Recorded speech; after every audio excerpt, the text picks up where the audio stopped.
오늘이 벌써 2019년도 마지막 주일입니다. 참 감격스럽고 또 한편 뒤돌아보면은 감사한 것도 있고 또 아쉬운 것도 있고 그러면서 벌써 마지막 주일까지 왔습니다. 우리는 2주간에 송구 영신 예배도 드릴 거고 그리고 또 1월 첫 주간에는 또 특별 새벽 기도도 할 것이고 그리고 신년 재직 임명 또 신년 목회 계획 발표 뭐 여러 가지 복잡한 일들이 이제 2주간 다음 주간에 걸쳐서 이제 진행해 나갈 겁니다. 건강하게 잘 지내시고 저는 요즘 감기를 한 일주일 알아서 목소리가 좀 가라앉았어요. 그래서 그래도 집중해서 잘 들어주시길 바랍니다. 예수 어록 8번째 말씀을 드립니다. 팔복 가운데서 그 두 번째, 첫 번째는 심령에 가라는 자, 두 번째는 애통하는 자는 복이 있나니 너희가 위로를 얻을 것이라 이렇게 말씀을 하시면서 그 애통이라는 것이 뭐냐라는 것을 말씀을 드리려고 그래요. 우리 현대인들이 갖고 있는 여러 감정 가운데에서 가장 우리가 선호하는 그런 감정들이 있습니다. 예를 들면 행복하다, 사랑한다, 성공한다, 소유한다, 출세한다 이런 개념들은 우리가 다 선호하는 그런 감정들이고 그런 환경들인 거예요. 그리고 신나고 즐겁고 재미있고 또 소망적인 것 그런 걸 다 좋아합니다. 그러면서 애통하는 것을 좋아하는 사람은 사실은 별로 없습니다. 애통은 그야말로 아픔이잖아요. 아픈 마음. 아픈 마음을 좋아하는 사람은 없는 거예요. 근데 성경에서는 그 아픈 마음, 그 애통하는 마음을 가진 자는 복이 있다는 거예요. 참 이상하잖아요. 기분 좋은 사람, 재미있는 사람, 즐거운 마음 그런 복이 있다 이렇게 말씀하시면 우리가 크게 거부감 없이 들을 수 있을 텐데 애통하는 자가 복이 있다는 거예요. 그럼 이 애통이라고 하는 말은 슬프다 그 말 있잖아요. 또 힘들다, 가슴이 미어진다 그런 말 있잖아요. 사실은 그렇게 썩 긍정적인 감정은 아닙니다. 대단히 부정적인 감정임에도 불구하고 그거를 갖고 있는 자는 복이 있다는 거예요. 근데 이 애통이라는 말과 속상하다라는 말은 다릅니다. 전혀 개념이 다른 거예요. 속상한 거는 뭐가 속상한 건가 하면은 예를 들어서 이제 길을 가다가 돈을 10,000원짜리 하나를 잃어버렸어요. 때로는 카드도 잃어버릴 수가 있습니다. 그러면 굉장히 속상한 거예요. 그럼 또 그 카드 정리하느냐고 뭐 은행 쫓아다니고 뭐 이렇게 하면서 복잡하고 뭐 그걸 주운 사람이 이걸 쓰지 않았으면 참 다행이지만은 또 이것도 이거 막느냐고 복잡한 겁니다. 그리고 또 우리 집 아이가 요번에 대학에 꼭 어디를 가야 되는데 꼭 들어갔으면 좋겠는데 했는데 낙방이 된 거예요. 그러면 그건 애통이 아닌 거예요. 그건 속상한 거예요. 속상합니다. 옆집이 이사를 갔는데 그 이사 가기 전에 냄비 하나 빌려준 것이 있는데 그걸 갚아주고 이사를 갈 거를 이걸 갚지 않고 그냥 이사를 가버린 거예요. 망할 놈이 옆했네. 뭐 그렇게 하잖아요. 이거 속상한 거예요. 뭐 냄비 하나지만 후라이팬 하나지만 이거 속상한 거예요. 근데 속상하다고 하는 것과 애통이라는 건 다릅니다. 애통이라는 건 이런 개념인 겁니다. 애통은 나 자신을 바라보면서 그리고 세상을 바라보면서 하나님의 뜻대로 되어가지 않는 그 현상을 바라보면서 아파하는 것 이게 애통하는 겁니다. 냄비 하나 잃어버린 거는 그게 뭐 하나님의 뜻과는 관련이 없잖아요. 관련이 없습니다. 그래서 속상하다는 것은 속상한 것이지 애통은 아닌 거예요. 하나님의 뜻대로 가지 않는 그런 현상, 그런 어떤 사회 현상, 그리고 하나님의 뜻대로 살지 않는 내 모습, 우리 스스로의 모습을 바라보면서 이거를 가슴 아파하는 그 감정이 바로 애통이다 이렇게 얘기를 할 수가 있어요. 그 애통의 마음을 갖고 있는 사람들이 복이 있다는 거예요. 그런데 놀라운 거는요, 세상에 즐거운 감정, 기쁘고 즐거운 감정을 갖고 사는 사람이 세상을 변화시키지 못합니다. 이런 놀랍지 않습니까? 기쁘고 재미있는 감정을 갖고 있는 사람들은 세상을 절대 변화시키지 못해요.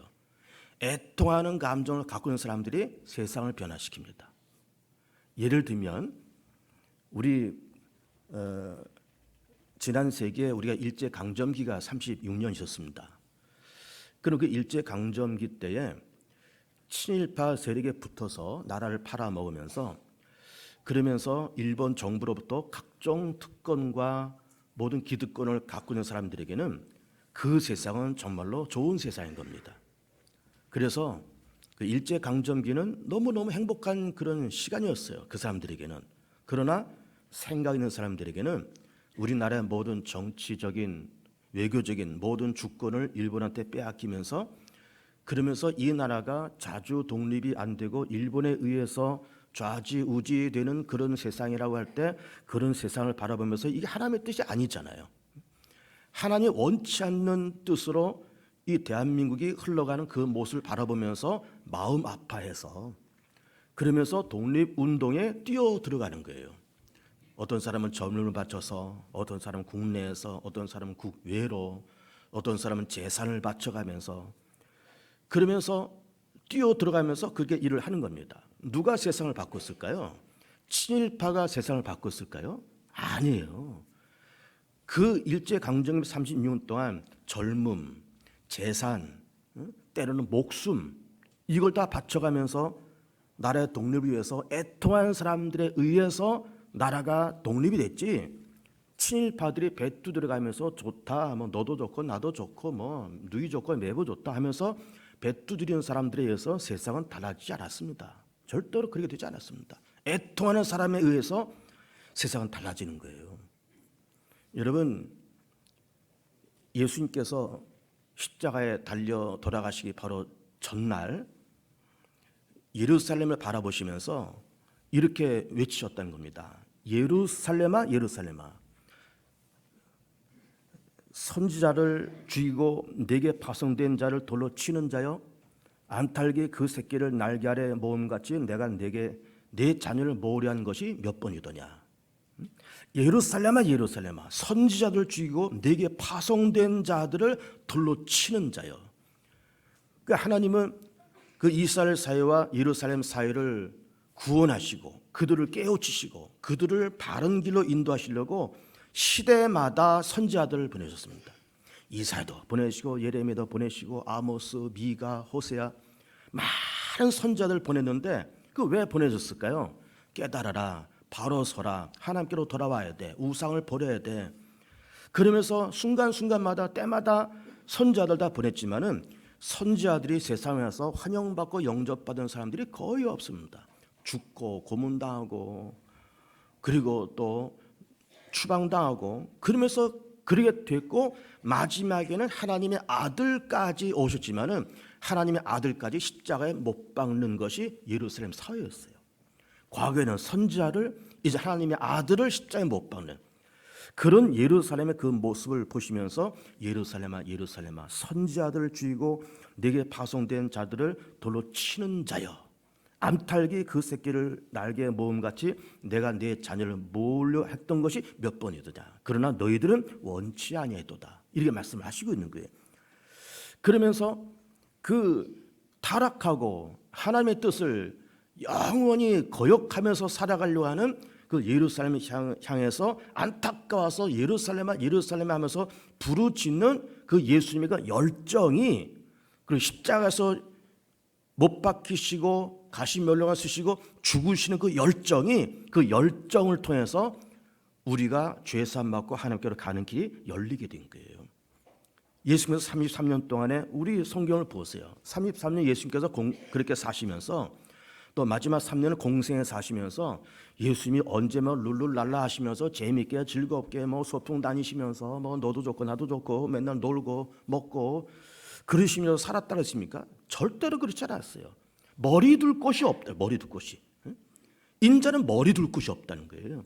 그렇게 고생하고 그러시면서 우시고 통회하시고 안타까워하시고 그리고 예루살렘 향해서 눈물 흘리시면서 그러시는 예수님의 그 애통함이 우리를 죄에서 건지신 거예요.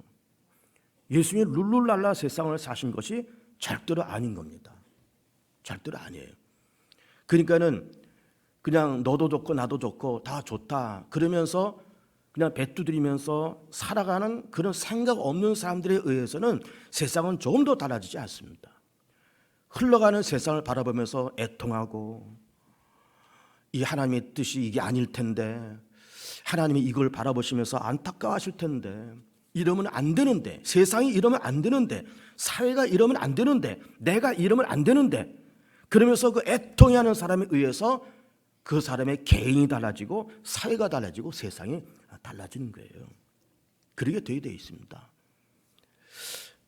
우리 이제 그 느헤미야를 보면 이렇게 말씀이 기록되어 있습니다. 그 느헤미야는 이제 어떻게 되는가 하면은 그 이스라엘 나라가 남북 갈라져서 남왕조가 586년에 그 바벨론 포로 생활을 하잖아요. 그리고 바벨론 곧 무너집니다. 그래서 그 페르시아 제국이 돼요. 그 페르시아 제국의 느헤미야라는 유대인이 그 페르시아 왕에게 음식을 바치는 비서관 출신이 느헤미야입니다. 요즘 말은 청와대 주방장이에요. 주방장입니다. 그러니까는 꽤 높은 직책이잖아요. 고급 직책이고 높은 직책이고 아무나 들어가겠습니까? 청와대 아무나 들어가겠습니까? 아니, 왕에게 음식을 바치는 사람인데 아무나 하겠습니까? 정말 음식도 잘할 뿐만 아니라 정직해야 되고 괜히 왕이 먹는 거에다가 독이라도 풀면 어떻게 돼요? 그러니까는 아주 신실한 사람, 정말 정직한 사람, 음식만 잘 만드는 것이 아니라 정직하고 신실한 사람을 그 옆에 놔둔 거예요. 그 일을 느헤미야가 했던 겁니다. 유대인입니다. 근데 이제 70년 포로 생활이 끝나고 이제 예루살렘으로 돌아가라고 고레스 왕이 얘기를 했어요. 야, 유대인들 돌아가. 이제 너희들 예루살렘에 가서 예루살렘을 져라. 거기서 살아. 포로들 다 돌아가라. 그래서 1차 돌아가고 2차 돌아가고 포로들이 돌아갔는데, 근데 이 포로들이 돌아가서 예루살렘에 가서 예루살렘을 무너진 거를 중수하고 뭐 잘 짓는 줄 알았어요. 근데 웬걸 자기 동생이 와서 소식을 전하는데, 형님, 우리가 포로가 1차 돌아갔지 않습니까? 그래, 돌아갔지. 잘 되고 있냐? 안 되고 있습니다, 형님. 우리가 지으려고 그러면 또 옆에 나라가 쳐들어와서 또 무너뜨리고 북왕조 사람이 와서 찝쩍거리고 우리가 전혀 일이 진행되지 않습니다. 뿐만 아니라 지금 1차, 2차 포로에서 돌아간 사람들이 거기 돌아가서 이방 여자들하고 결혼하고 이방 남자들하고 결혼하면서 그러냐고 정신을 못 차리면서 그러면서 뭐 예루살렘이 중건되느냐 마느냐 하는 게 신경도 안 씁니다. 이런 소식을 자기 동생한테 듣는 거예요. 그래가지고 느헤미야가 거기서 뭐 합니까? 거기서 애통하는 거예요. 애통하는 겁니다. 그렇지 않아도 70년 전에 예루살렘이 바벨론에서 무너진 그 사실도 너무너무 안타까운 사실인데 이제 70년 포로 생활이 끝나고 이제 겨우 돌아가서 예루살렘을 지려고 그러는데 아니 이웃나라의 방해는 또 방해지만은 이방 여자, 이방 남자도 결혼하느냐고 그냥 예루살렘 재건하는 거는 신경도 안 쓰고 저러겠다는 그 말이 너무너무 속상한 거예요. 애통한 겁니다. 그러면서 왕한테 찾아가서 왕이시여 저한테 말미를 주시면 내가 고향으로 돌아가서 예루살렘 재건한 일을 좀 제가 돕고 오겠습니다. 그래서 왕이 허락합니다. 그래서 이 느헤미야가 총독이라는 직함을 가지고 그 바벨론 땅에서 예루살렘을 와요. 와 보니까 자기 동생이 보고한 내용과 똑같은 겁니다. 뭐 그냥 성전이 좀 지어진 줄 알았는데 지어지지도 않고 뭐 이웃 나라에서 방해하고 거기다가 또 뭐 이렇게 포로에서 돌아온 사람들이 뭐 이방 여자, 이방 남자와 결혼해서 뭐 좋다고 시덕거리고 돌아다니고 그런 모습 보니까 정신을 못 차려요 느헤미야가. 그래가지고 이방 사람과 결혼하는 사람들을 붙잡아다가 다 머리털을 다 잡아 뽑았다는 거예요. 느헤미야가 그런 일을 했다는 겁니다. 그러면서 막 그냥 체결을 해가면서 그러면서 예루살렘을 재건하는 일을 느헤미야가 그렇게 했던 겁니다. 보세요. 포로가 돌아갔잖아요. 70년에 돌아갔잖아요. 돌아가서 야 이제 포로에서 돌아왔어. 이제 우리 포로 아니야. 그러면서 예루살렘 뭐 지어지나 마나 뭐 지어줘도 그만 안 지어줘도 그만. 그러면서 이방 여자 이방 남자들 만나서 결혼해서 살림하고 애들 낳고 그런 일에 바쁘다 보니까는 예루살렘이 지어지니 많이 그것도 신경도 안 쓰는 거예요. 그 느헤미야가 쫓아가서 다 머리털을 다 뽑았다는 거예요. 그래 보세요. 그 예루살렘이 지어지고 새로운 이스라엘 나라가 형성되는 것이 아무 생각 없이 덜렁덜렁 가서 뭐 너도 좋고 나도 좋다면서 그렇게 모여진 그 사람들에 의해서 예루살렘이 만들어진 것이 아니에요. 동생으로부터 그 소식을 들은 이 왕으로부터 술 맡은 관원장입니다. 사실은 술 맡은 관원장 느헤미야가 그 동생으로부터 받은 그 소식을 듣고 너무너무 마음이 아파서 애통하는 마음을 가지고 고향으로 돌아가서 그 일을 했던 거예요. 그 한 사람 느헤미야를 통해서 그 일이 이루어졌던 겁니다. 그냥 뭐 너도 좋고 나도 좋고 그런 사람들에 의해서 역사는 만들어지지 않습니다. 그 역사는 만들어지지 않아요. 세상을 바라보며 사회를 바라보며 그리고 자기 자신을 바라보면서 이거는 분명히 아니야, 이거 하나님의 뜻이 아니야 라고 하면서 그걸 붙잡고 절규하고 눈물 흘리고 애통이 하고 하나님이여 이렇게 되고는 이 사회 이 세상 이렇게 살고는 나를 주여 불쌍히 여기시옵시고 주님 속히 이 문제가 해결되길 원합니다라고 하는 그 애통하는 자에 의해서 역사는 만들어집니다. 기독교의 역사의 흐름을 좀 잠깐 제가 얘기를 해볼게요. 우선 이 기독교의 역사는 벌써 2000년이 됐잖아요. 근데 그 2000년 가운데 가장 분수령이 된 사건이 언젠가 하면은 1517년의 종교개혁 사건입니다. 루터, 칼빈, 지빙글리, 존 낙스 이런 사람들에서 종교개혁이 일어나요. 그러면 1517년을 깃대를 딱 꽂아놓고 그 이전의 카톨릭과 그 이후의 개신교, 우리는 개혁교회입니다. 개혁교회를 개신교 그래요. 개신교가 개혁교회를 얘기하는 겁니다.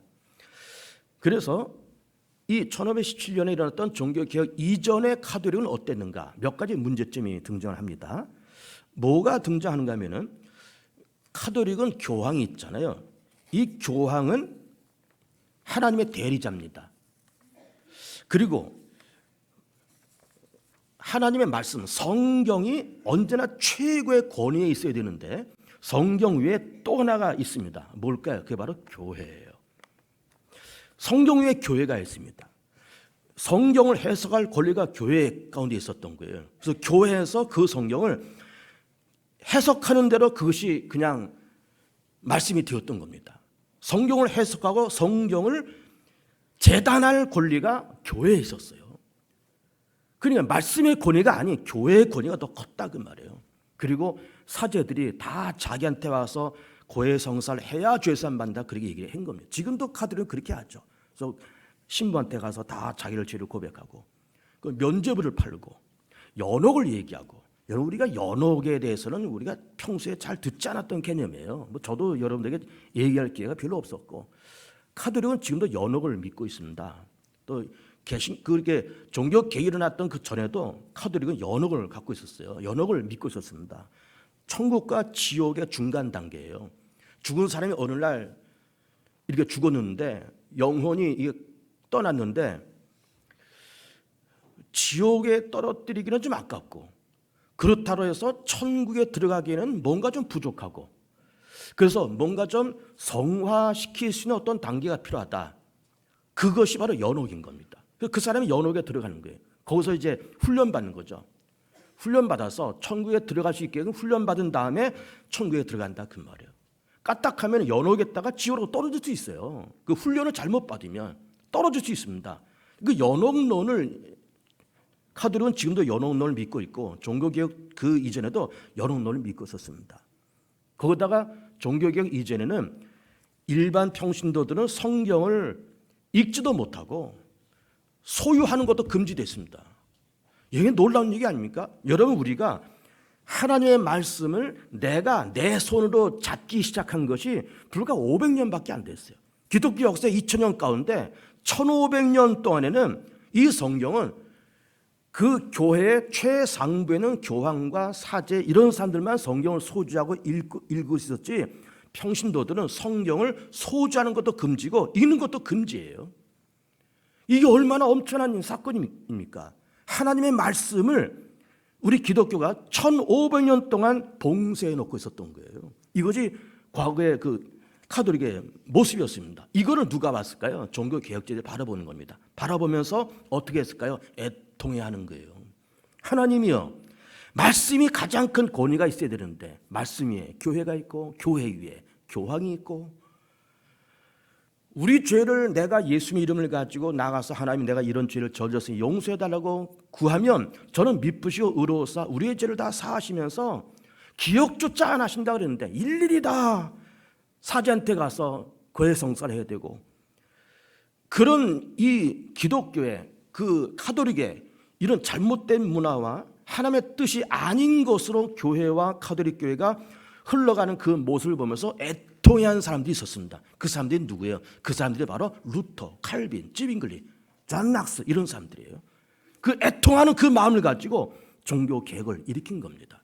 이제 화면에 아마 준비되어 있을 것 같은데 화면을 좀 띄워보세요. 이렇게 되어 있습니다. 제가 좀 전에 읽어드린 거예요. 종교 개혁 이전의 카톨릭의 문제점입니다. 교황이 하나님의 대리자예요. 그리고 교회가 성서 위에서 군림해 있습니다.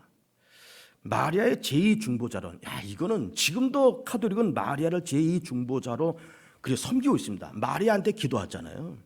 우리는 하나님 앞에 성령의 감동을 통해서 예수 이름으로 성부 하나님 앞에 기도하는 것이지 우리는 마리아한테 기도하지 않습니다. 근데 카톨릭 사람들은 마리아한테 기도해요. 왜? 마리아는 제2의 중보자, 마리아는 제2 그리스도로 그냥 믿고 있기 때문에 그래요. 그건 옳은 해석이 아닌 겁니다. 면죄부를 팔았잖아요. 연옥론을 갖고 있습니다. 신부의 고해성사를 했어요. 일반 평신은 성서 소유와 탐독이 금지되어 있습니다. 잘못된 거잖아요. 다 잘못된 거를 이걸 바라보면서 애통해한 사람들이 루터 칼빈입니다. 다음 화면 보세요. 여기에 반발해서 개혁교회가 탄생한 겁니다. 1517년에 종교개혁이 일어나는 거예요. 그러면서 이제는 만인 제사장론을 이제 개혁교회에서 이제 주장하는 겁니다. 누구나 신부에게 사죄 고백하지 않고도 하나님께 직접 사죄 고백을 합니다. 이게 성경적인 거예요. 그렇잖아요. 여러분들이 무슨 죄를 졌다 그래서 목사한테 찾아와서 목사님 나 이런 죄를 저질렀는데 용서해달라고 하나님 앞에 기도해 주십시오. 내가 여러분의 중보자로서 기도해 주고 그래서 여러분의 죄가 용서되고 그런 건 아닌 겁니다. 누구나 다 내 죄, 내 문제를 내가 갖고 예수님의 이름을 가지고 하나님 앞에 나가서 죄를 고백한 저는 미쁘시고 의로우사 우리의 죄를 양털같이 씻는같이 씻어주시고 기억도 안 하시는 거예요. 만인 제사장론이 바로 그런 개념인 겁니다. 오직 믿음, 오직 은혜, 오직 성경 이 세 가지 주제로 개혁교회가 특히 장로교회는 탄생합니다. 교황과 사제가 다스리는 교회 정치에서 장로 중심의 교회 정치를 변합니다. 하나님의 절대 주권을 강조하고 루터, 칼빈, 존 낙슨이 중심됩니다. 그런데 이렇게 해서 바로 전에 이렇게 해서 종교 개혁이 일어나고 제일 먼저 장로교단이 생깁니다. 멋지게 출발했죠. 분명히 장로교단이 멋지게 출발했죠. 근데 장로교단도 문제가 있었던 거예요. 다음을 보세요. 이게 장로교단의 문제입니다.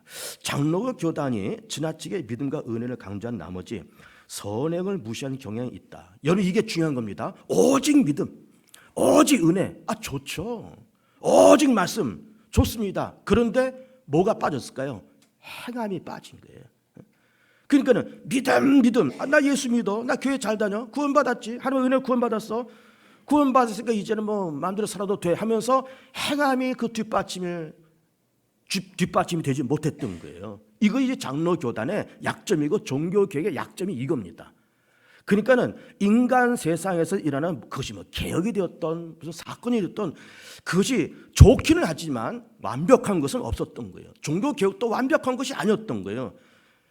그래서 여기 장로교단 보면 장로교단이 지나치게 믿음과 은혜를 강조한 나머지 선행을 무시하는 경향이 있어 성결, 인간의 책임을 강조하며 도덕과 윤리, 선행을 강조하는 교단이 등장했다. 이게 감리교입니다. 종교개혁 이후 200년 후에 영국의 웨슬을 중심으로 이 운동이 일어나며 감리교가 탄생했다. 그래서 그렇게 믿음 강조하면서 행함에 결여된 이 장로교단을 바라보면서 이걸 애통하게 여기면서 행함이 필요하다. 인간의 책임이 중요하다. 실천이 중요해 하면서 어떤 행함과 실천과 구체적인 삶의 성결함을 외쳤던 것이 감리교인데 너무너무 행함과 인간의 책임만 강조하다 보니까 어떻게 되는가 하면 여기 있듯이 지나치게 인본주의와 사회참여와 자유주의 신학에 빠졌던 거예요. 다 약점이 있습니다. 여기에서 그 다음 화면 보면 여기에서 유아 세례를 거부하고 장로의 치리를 거부하며 평신도의 치리와 행정을 강조하는 침례교회가 탄생합니다. 여러분, 침례교회는 유아 세례를 인정하지 않습니다. 그리고 중요한 거는 침례교회에서는 장로 정치를 인정하지 않습니다. 회중 정치예요. 우리 장로교회는 당에서 정치하잖아요. 당에서 뭘 결정하고 다 시행합니다. 물론 침례교회도 장로가 있어요. 있지만은 우리처럼 이렇게 어떤 의사를 결정하고 치리하는 그런 장로가 아니에요. 어떤 행정적인 역할의 장로입니다. 그래서 이 침례교회에서는 무엇을 결정할 때 우리처럼 이런 재직회나 공동의회를 열어서 다 결정해요. 당에서 결정하지 않습니다. 회중 정치죠. 회중 정치.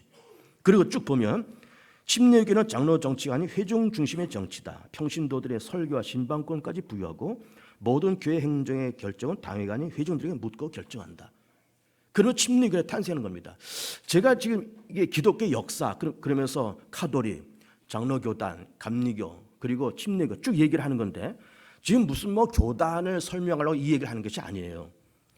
그 시대마다 교회에 아픔이 있었던 거예요. 교회에 문제점이 있었던 겁니다. 기독교도 문제점이 있고 교회도 문제점이 있고 그 문제점을 갖고 이걸 아파했던 사람들이 종교개혁을 일으키고 문제점을 가지고 아파했던 사람들이 감리교를 만들고 문제점을 가지고 아파했던 사람들이 침례교를 만들고 그렇게 했던 거예요. 다음 화면 볼까요? 여기에다가 성령의 은사와 성령의 기름 부음, 방언과 입신을 강조하는 교단이 등장했고 그것이 오순절 교단이고 그 오순절 교단이 우리나라에서 순복음 교단으로 그렇게 이름이 붙여져 있는 겁니다. 그 다음 화면 일본에서 기독교의 성결 운동을 강조하며 전도단이 형성되었고 거기에 배운 몇몇 믿음의 사람들이 한국에 들어와서 성결 교단을 설립했다. 그 다음 화면 볼까요? 성공회를 볼까요? 성공회는 참 재밌습니다. 영국의 왕 헨리 8세가 이혼을 하려고 그러는데 로마 교황청이 이걸 허락을 안 해주는 거예요. 왕의 이혼 허락을 안 해주는 거예요. 그래서 헨리 8세 왕이 뿔딱지가 나서 그러면 우리 로마 교황청과 단절하겠다. 그래서 단절하고 영국만의 교단을 만든 것이 이게 영국의 성공회입니다. 그리고 이 영국의 성공회는 카톨릭과 개신교의 중간쯤 뛰는 색깔을 갖고 있습니다. 마지막 화면 보겠습니다. 각 시대마다 기독교의 강조점이 달랐고 여러 부조를 통해서 종교개혁과 여러 교단들이 등장하고 어느 교단이 옳은 교단이라고 말할 수는 없다. 성경의 강조점을 나름대로 소신대로 정해서 교단이 세워졌을 뿐이다. 그러니까 어느 교단이 옳다, 장로교단이 옳아, 침례교단이 옳아 라고 말을 하려고 하는 것이 아니라 다 그 시대마다 교회에 약점이 있고 문제점이 있고 그 약점과 문제점을 보면서 애통했던 사람들이 종교개혁을, 애통했던 사람들이 장로교, 그리고 감리교, 성결교 그런 교단들이 만들어져 왔다 그 말이에요. 그렇게 왔던 것이 개신교고 지금의 2019년도를 지나가는 우리 한국의 개신교가 됐던 세계 모든 개신교가 됐던 완벽한 교회는 또한 없는 거예요. 완벽한 교단도 또한 없는 거예요. 우리 교회가 완벽할까요? 완벽하지 않습니다. 다 문제점이 존재해요. 그러나 존재하는 그 문제점을 가지고 아파하고 애통하는 그 사람들에 의해서 교회는 달라지고 개인이 달라지고 사회가 달라지고 다 그렇게 달라지는 겁니다. 여러분 보세요. 배부르고 등 따뜻하면 다 될 것만 같습니다. 그렇죠? 사실은 배부르고 등 따뜻하다는 것이 나쁜 것은 아니에요. 그런데 배부르고 등 따뜻한 것만 갖고 야, 다 됐다. 그렇게 생각한다 그러면은 우리가 돼지와 다를 바가 뭐가 있을까요? 그렇잖아요. 배도 부르고 등도 따뜻해야 되겠지만은 그러나 내가 되었던 어떤 사회가 됐던 세상을 바라보면서 뭔가 문제점과 결점이 있다고 하는 것을 바라보면서 이걸 바라보면 애통이 하고 마음 아파할 줄 아는 그 사람이 진짜 인간이지 배부르고 등 따뜻한 것만 갖고 다 됐다라고 생각하면은 이건 돼지와 다를 바가 없는 거예요. 여러분 보세요. 정부에서 뭐 집값을 잡느냐고 뭐 몇 달에 한 번씩 어떤 특단의 대책을 내놓습니다. 뭐 파리 대책, 무슨 대책 내놓으면서 뭐 집값 잡겠다고 뭐 이렇게 하면서 하지만은 집값이 잡힙니까? 안 잡혀요. 그럴수록 집값은 뛰어요. 서울 아파트는 더더욱 뜁니다. 그럼 보세요. 그렇게 정부가 집값을 잡으려 애를 쓰지만 서울에 특별히 강남 3구라든지 집값이 뜁니다.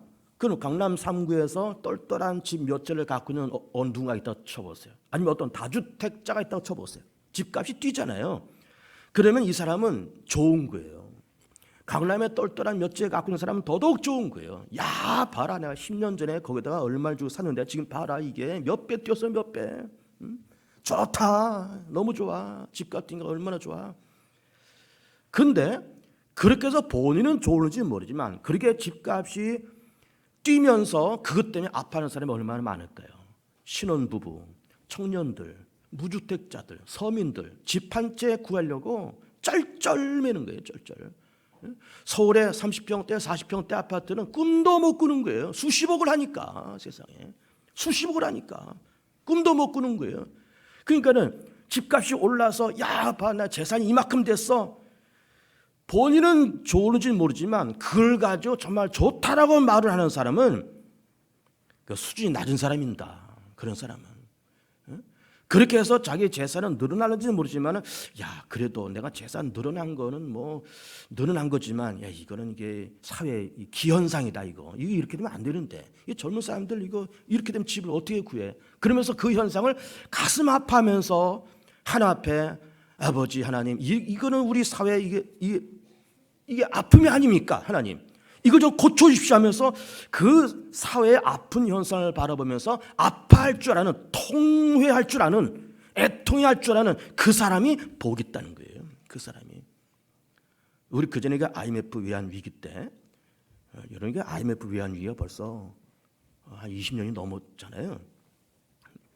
이게 97년도가 IMF 때입니다. 22년 전입니다, 벌써. 그럼 보세요, 여러분. 그 IMF 외환 위기 때 여러분 대부분 기억을 하시겠지만은 대출 이자가 그때 얼마인 줄 압니까? 25%였어요. 예금 이자가 얼마인 줄 압니까? 20%였어요. 요즘은 뭐 대출 이자가 한 4%, 예금 이자가 한 1%대 막 그렇게 될 겁니다. 그런데 대출 이자가 25%니 그것도 제1금융권에서, 그래 제2금융권, 제3금융권은 도대체 어떻게 되는 거예요? 그래 이 이자에 감당 못해서 기업들이 팍팍 쓰러지는 겁니다. 아니 기업하는 사람들이, 자영업하는 사람들이 자기 돈 갖고 자영업하는 사람이 어디 있어요? 다 여기서 끌어다가 다 자영업하고 있는데 이자가 그냥 25% 이자니까 감당을 못하는 거예요. 팍팍팍 쓰러진 겁니다. 근데 반면 예금 이자는 20% 넘어가지고 그 반면 떼부자 되는 사람도 있습니다. 사실은 IMF 그 난리통에 떼부자 되는 사람도 있었던 거예요. 음지가 있으면 양지가 있다고, 마치 풍선 효과처럼 여길 누르면 여기가 튀어나오듯이 그 난리통에 떼부자 되는 사람도 있었습니다. 현금을 가지고 은행에 예금하고 있었던 사람들. 왜? 예금 금리가 20%니까 그 떼부자 된 거예요. 몇 년 지나가면서. 근데 보세요. 그렇게 되면서 그래 떼부자 된 사람들은 야, 이거 정말 잘 됐어. 야, 이 우리나라 참 대단한 나라야. 이거 봐라, 내가 손 안 대고 코 풀었네 이번에. 그러면서 그냥 그렇게 떼부자가 된 거를 좋아할 때가 아니잖아요. 물론 그렇게 해서 자기 재산은 늘어났을지 모르지만 그렇게 해서 그 대출 이자 감당 못해서 지금 자영업자와 모든 기업이 팍팍 쓰러지고 있는데, 그 대한민국의 현실인데 이걸 바라보면서 우리 하나님, 우리 대한민국이 이렇게 지금 이 외환 위기로 이렇게 어려움을 당하고 있고 이렇게 지금 대출 이자 때문에 지금 기업과 자영업자들이 무너지고 있습니다. 주여 이 나라 불쌍히 여겨 주옵소서. 그렇게 고백할 줄 아는 그 사람이 복이 있다는 거예요. 그 사람이 복이 있다는 겁니다. 여러분 우리나라도 지금 태극기 집회, 보수와 진보 첨예하게 대립하면서 지금 이게 있잖아요. 이것도 비정상적이지 않습니까? 이런 현상을 바라보면서 가슴 아파하고 하나님이여 이 땅을 불쌍히 여겨 주옵소서. 이게 정상이 지금 아닌데 하나님 이 땅을 정상으로 돌려 주옵소서. 그 애통할 줄 알아야 돼요. 자기 자신은 물론이고 내가 낳은 아이들, 자식들이 비정상적으로 큰다든지 아니면 다 컸어도 비정상적인 상태에 있다든지 라고 하면은 우리가 애통해야 되는 겁니다. 부모가 애통해하면서 하나님이여 이게 다 내 탓입니다. 다 내 탓입니다. 주여 불쌍히 계시고 주님, 우리 아이들 바른 길로, 의의 길로, 선한 길로, 믿음의 길로 선하게 그렇게 이끌어 주옵소서라고 하는 그 애통함이 필요한 것이고, 그 애통하는 사람이 복 있고 위로를 받는다는 겁니다. 하나님의 자비와 긍휼과 사랑이 우리 모두에게 있게 되기를 축복합니다. 기도합니다.